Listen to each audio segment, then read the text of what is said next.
Women, this law will affect you greatly. Women, this law will affect you greatly. What's up, everybody? My name is Kier, and you are watching the important things that really matter. Today, we're going to be talking about women. This law will affect you greatly. So sit down, fill up a seat, tell your friends about it, because this law will affect you greatly. What law am I talking about? We're talking about the law of reaping and sowing. The law of reaping and sowing. This law has your great-grandmother knew about this law. Your great-grandfather knew about this law. Many people in the past knew a lot about this law. This is a law which has been in operation in the Old Testament, a law that's in operation in the New Testament. And I'm going to show you today how it is greatly in operation today. A lot of people forget that this law is in operation as we speak right now.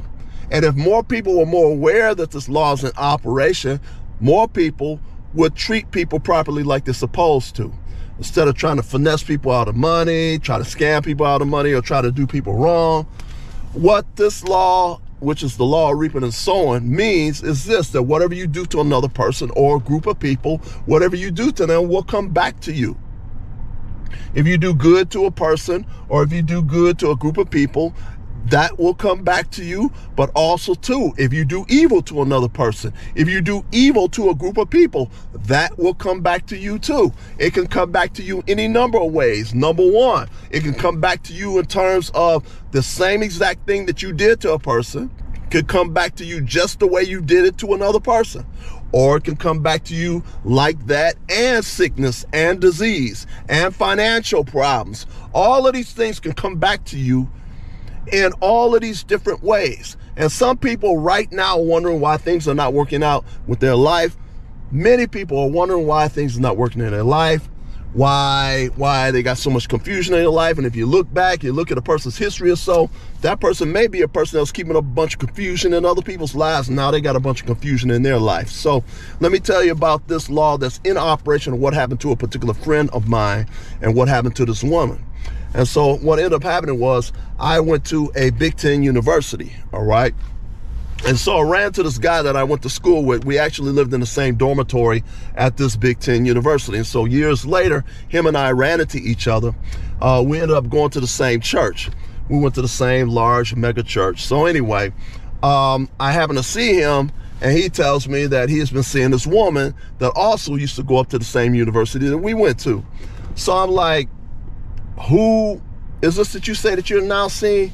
And he told me what her name was. And since I want to protect the innocent by not telling the woman's name, I'm going to say her name was, how about we use Madam X, okay? Madam X went to the same university that we all went to.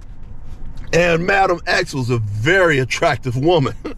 She was fine. Madam X was fine. I mean, beautiful face, small waist, nice hips, nice shapely behind, nice shapely breasts.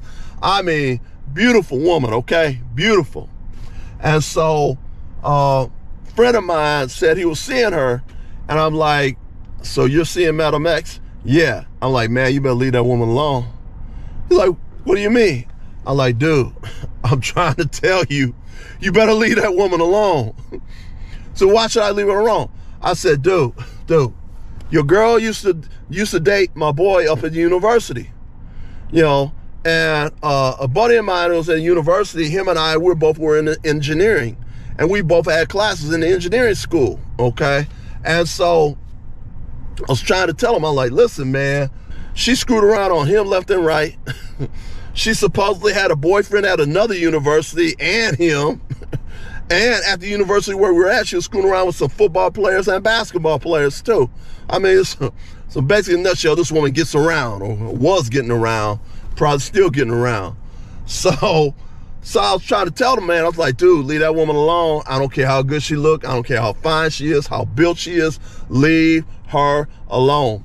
She did so much damage to a friend of mine at the university that we went through. I believe that he dropped out of school because of her. He will never admit to it. He will never admit to it, but I truly believe that he dropped out of school because of all the damage that this woman had did to him. So anyway, I was trying to tell this brother this. I said, man, leave that woman alone, leave her alone, leave her alone. He said, well, I know about her past. I said, you do? He said, I know about her past, and she know about my past too. So I'm like, okay. He said, you know, we're good, we're good. So I'm like, okay, all right, well, hey, I'm all for people changing, okay? This is just the way I am. I'm like, oh, I'm all for the underdog. I'm all for somebody who may have been living on the dark side and now they came to the light, all right? So I'm like, well, maybe she changed, okay? Maybe she changed, maybe she did, and maybe now you got a good woman, you know, I don't know. But he said he was fully aware of what she was doing up in the university to the guy and screwing around with all these different people. So I'm like, okay, fine, man, so long you know, and maybe we all go in the same church, so maybe she changed, okay? So anyway, so, my man, let me tell you about the guy. The guy was a really, really good brother, African-American guy. He was in the process of going to law school. So he was in law school. And as you know, law school can be extremely expensive. He was in law school. He was working for this law firm. The law firm had told him, when you graduate from law school, we have a job waiting for you when you graduate from law school, number one. Number two, we're going to give you, and if we talk about in today's numbers, the law firm was giving him somewhere about $50,000 a year just to go to law school. So I want you to hear all this. This African-American brother, good African-American brother, he was going to law school at this law firm. Law firm is paying him about $50,000 in today's dollars to go to law school, graduate, have a job waiting for him when he graduates law school. And once he graduates law school, the law firm is going to pay off all of his law school expenses. Did you hear me? All that. He had all the stuff up and coming. All the stuff was going for him. I'm like, dang, man, you got all that going? Yeah, man, I'm doing all that. So anyway, he calls me one day and says, hey, what's going on, man? You all right? I'm saying, yeah, man, I'm doing okay. He said, well, I'm married. I said, you married? Yeah, man, I'm married. I said, who you married? Well, I married Madam X. I was like, come on, man, you didn't marry Madam X, did you? Yeah, man, I married Madam X. I'm like, come on, man, you did not marry that woman. Come on, man, you did not marry that woman. He said, yeah, I did marry her. I'm like, oh, God. Oh, man.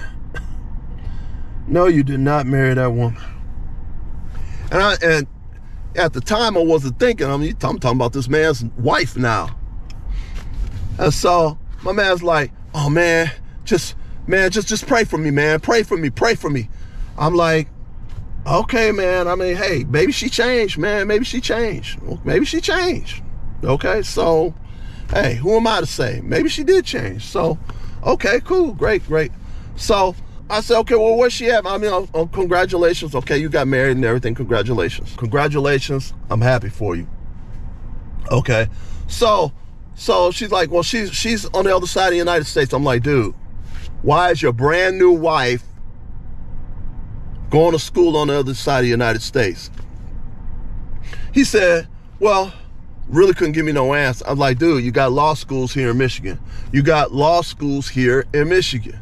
Okay, when we're up in Lansing, you have a very, very well-known law school that was up in Lansing. How come she didn't go to all the law schools here in Michigan? And why did she have to go to a law school way on the other side of the United States?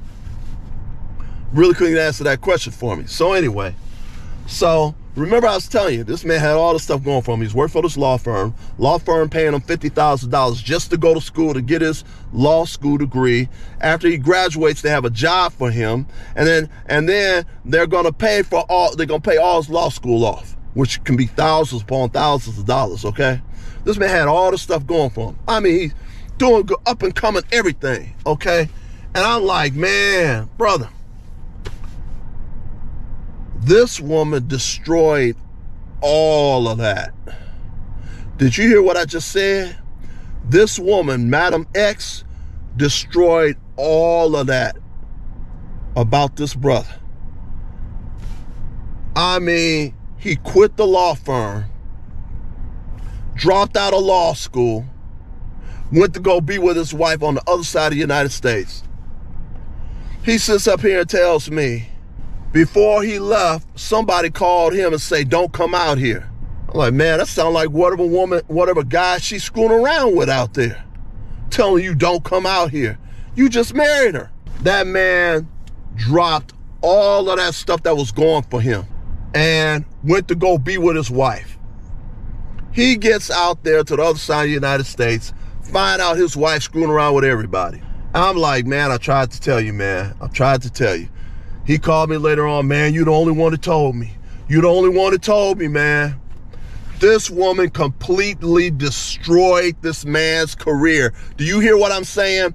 This woman completely destroyed this man's career. So he's out there on the other side of the United States. He ends up divorcing this woman because she out there running the street, being a 304, also known as the HOE. So I'm like, dang, man, I'm really sorry to hear all that. I'm really sorry to hear all that. So he calls me a number of months later, tells me he was back in town. He said, guess who I seen? I said, who you seen? He said, I seen Madam X. Like, dude, okay, so what happened? He said, you won't believe what happened. I said, what happened, man? He said, Madam X came up to me and said, I want to get back together with you. She did all this damage to you, destroyed your career with the law firm, all these things going for you. She destroyed all of that because she want to be in the street, left you, and now she wants to come back? Yeah, she wants to come back. He said, but that's not the kicker. I said, what the kicker is? And this is what we're talking about. We're still talking about the law of reaping and sowing, the law of reaping and sowing, the law of reaping and sowing. That's what we're talking about. He tells me, she comes up to me and says, I want to get back together with you. I'm like, I hope you didn't try to go back with her. No, I didn't go back with her. He said, guess what happened to her? I said, what? She's got HIV. I'm like, oh, wow. She has HIV?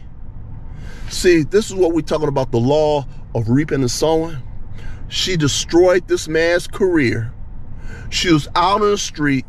She destroyed this man's career. Her life could have exponentially gotten better. But this woman destroyed this man's career, destroyed her marriage, which ended up destroying him.